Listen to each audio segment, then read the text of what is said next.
Dan saya minta aplaus untuk Bu Ira dan Pak Ari yang sudah banyak menyampaikan walaupun dibatasi waktu.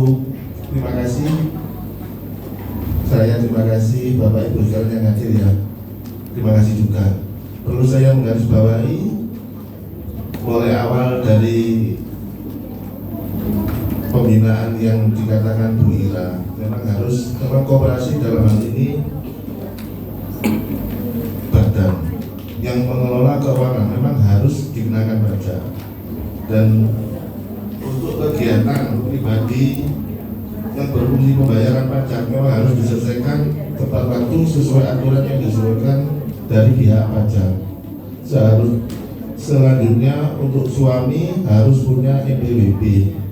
Apa yang dikatakan Bu Ira memang sesuai, memang harus diperhatikan, lebih-lebih yang hadir pada hari ini.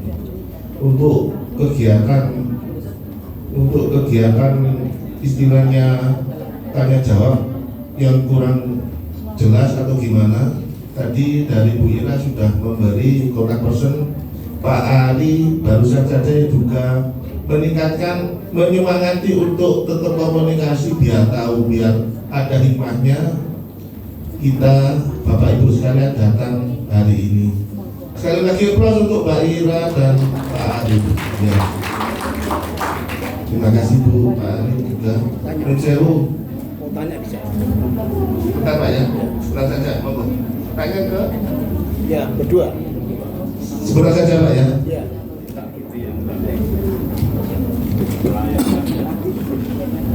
Bentar Pak. Bapak berdiri. Terima kasih. Assalamualaikum warahmatullahi wabarakatuh. Khususnya buat teman-teman dari pajak, Bu Ira sama Pak Masra, Revi. Terima kasih. Sebenarnya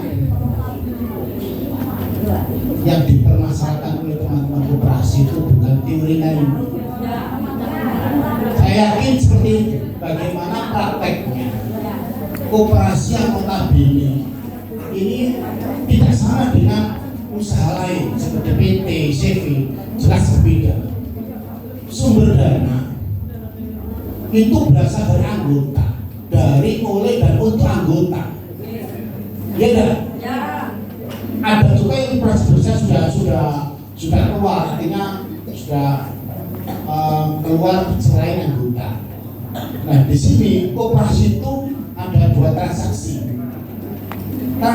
pelayanan dan transaksi bisnis. Oke lah kalau bisnis karena kita melayani orang luas selain anggota, kita siap bayar pajak. Tetapi kalau fungsi dilayani oleh EDW, ya kan badan itu kan saya dengan semua teman-teman yang satu koperasi kan badan, ya kan, ya badan itu kan mesti melayani duit dari pajak, bukan dari masyarakat. Nah, nonton nanti di SAK apa? Entap itu dipelajari dari pajak juga begitu. Karena oke, kami siap bayar pajak, tapi yang hanya transaksi bisnis karena kita melayani di luar anggota kita. Tetapi kalau anggota kita yang kita layani, ya itu simpanan anggota. Ya, kenapa harus pajak itu naik pada kita?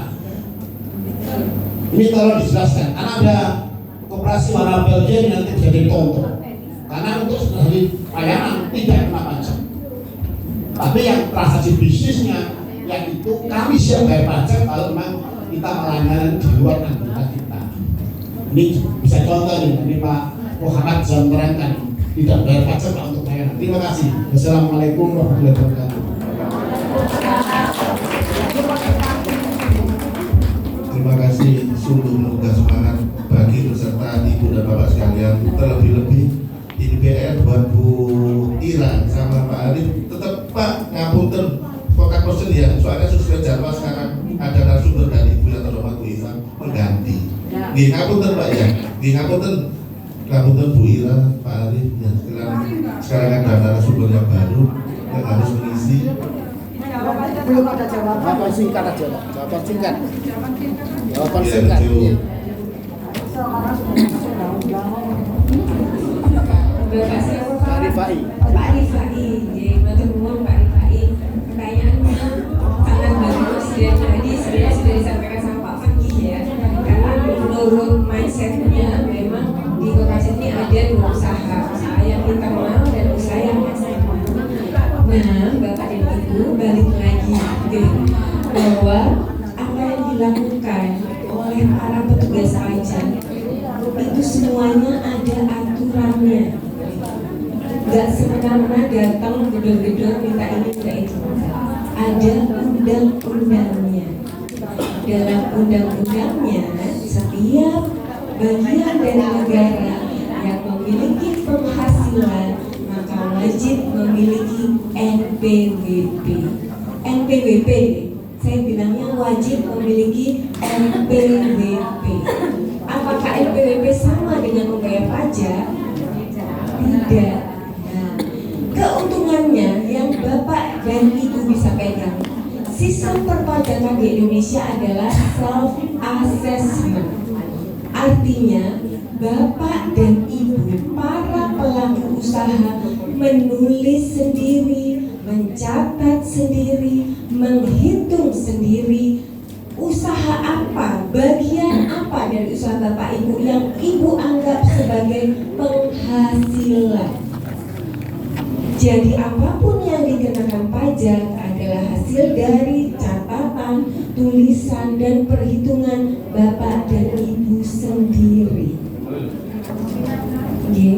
Jadi apa yang kami sampaikan kepada Bapak Ibu saat Bapak dan Ibu datang kepada kami untuk melaporkan SPT, Bapak dan Ibu datang membawa laporan keuangan, maka apa yang kami informasikan kepada Bapak dan Ibu, jumlah pajak yang harus dibayar, jumlah bukti potong yang harus dibuat, apapun itu berdasarkan tulisan, catatan, laporan yang Bapak Ibu buat sendiri. Jadi besarnya pajak Bapak dan Ibu tahu sendiri sebenarnya. Tapi kalau Bapak Ibu kurang tahu, kami siap untuk memberikan edukasi. Tarifnya segini, atas transaksi ini, itu, dan lain sebagainya yang kami jelaskan tadi. Begitu Bapak dan Ibu. Jadi sebenarnya semua itu memang dari Bapak dan Ibu dan kembali lagi ke Bapak dan Ibu sendiri. Kecuali ada data lain yang mengungkapkan berbeda dengan apa yang Bapak Ibu sampaikan. Misalnya, ini nggak terjadi di kantor, di kota Pasuruan enggak. Tapi misalnya, ada koperasi yang mengaku pendapatan brutonya dalam 1 tahun 10 miliar. Tapi kenyataannya, laporan dari pihak ketiga, contohnya PPATK, dana keluar masuk yang dihimpun dan diberikan kepada kantor pajak karena lembaga keuangan wajib melaporkannya ke kantor pajak. Data yang kami peroleh ternyata dana yang masuk 100 miliar. Apa yang kami lakukan sebagai instansi yang wajib mengawasi pelaporan perpajakan? Kami akan mengkonfirmasi dan mengklarifikasi. Begitu ya Bapak Ibu, mengkonfirmasi dan mengklarifikasi. Nggak langsung datang ke Ibu gedor del bayar pajak segini, enggak Bapak Ibu. Kami konfirmasi dulu, kami klarifikasi dulu. Makanya banyak sekali kalau Bapak dan Ibu buka YouTube terus ketik surat cinta dari kantor pajak, di situ para konsultan pajak. Ini para konsultan pajak bukan bagian dari kantor pajak, bukan bagian dari Direktorat Jenderal Pajak. Mereka instansi sendiri yang berdiri secara mandiri untuk memberikan konsultasi perpajakan, di mana Bapak dan Ibu bisa menyewa tapi harus bayar.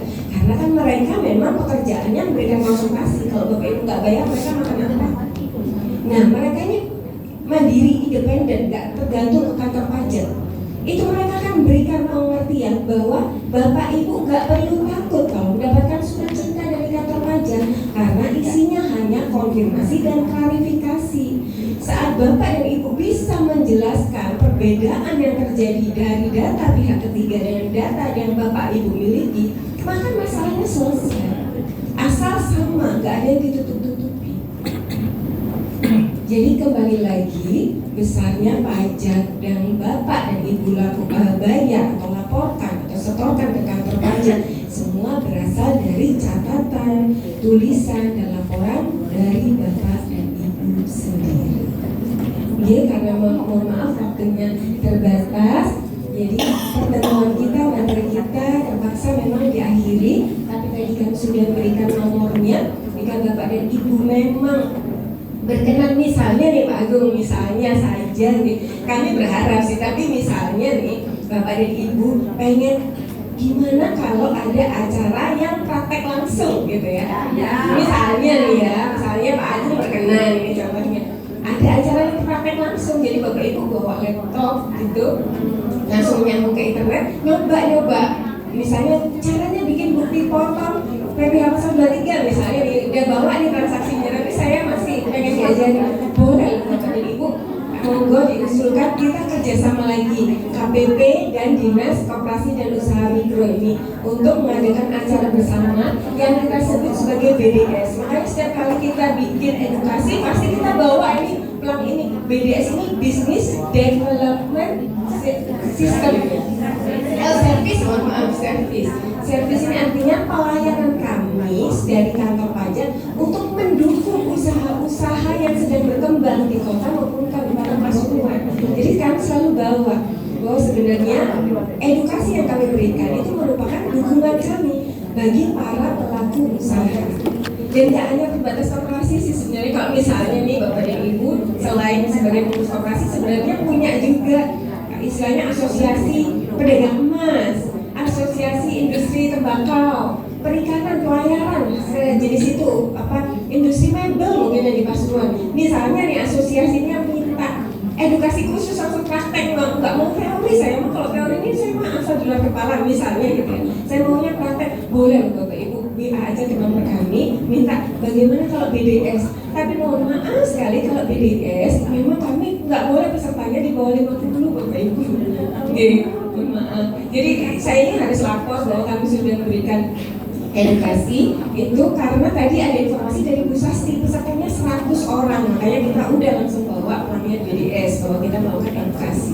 Jadi kalau Bapak Ibu jangan ragu ya kalau misalnya nih ada asosiasi atau memang dari korporasinya jumlahnya lebih dari 50 terus mau BDS langsung praktek, maka kita langsung hubungi gitu. Karena kita dengan senang hati tangan terbuka akan menerima. Tapi kalau bisa jangan antara bulan Januari sampai mohon maaf Ibu waktunya terbatas gitu. Yuk. Mewakili yang lain, ngapunten ya Bapak. Kalau biasanya saya sampai sekarang Mbak bicara panjang lebar dari tadi, saya tuh masih bingung gitu loh.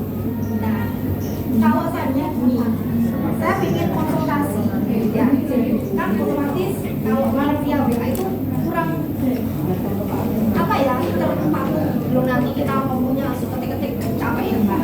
Nah, maksud saya biasanya kalau kita mau konsultasi datang ke kantor pajak kan di depan selamat pagi ada bisa dibantu. Nah, saya begini, saya mau konsultasi Mbak. Oh iya ya, diambilkan petugas, nanti sama petugas itu seperti itu. Nah, sedangkan yang memberi materi hari ini kan Mas Revi dengan Mbak Ila, kan di situ banyak.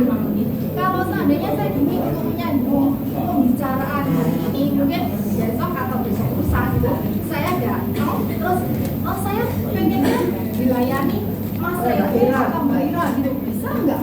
Seperti itu nggak bisa. Itu nggak bisa. Karena kita takutnya pas Ibu datang, pas saya lagi ngasih kelas juga di tempat saya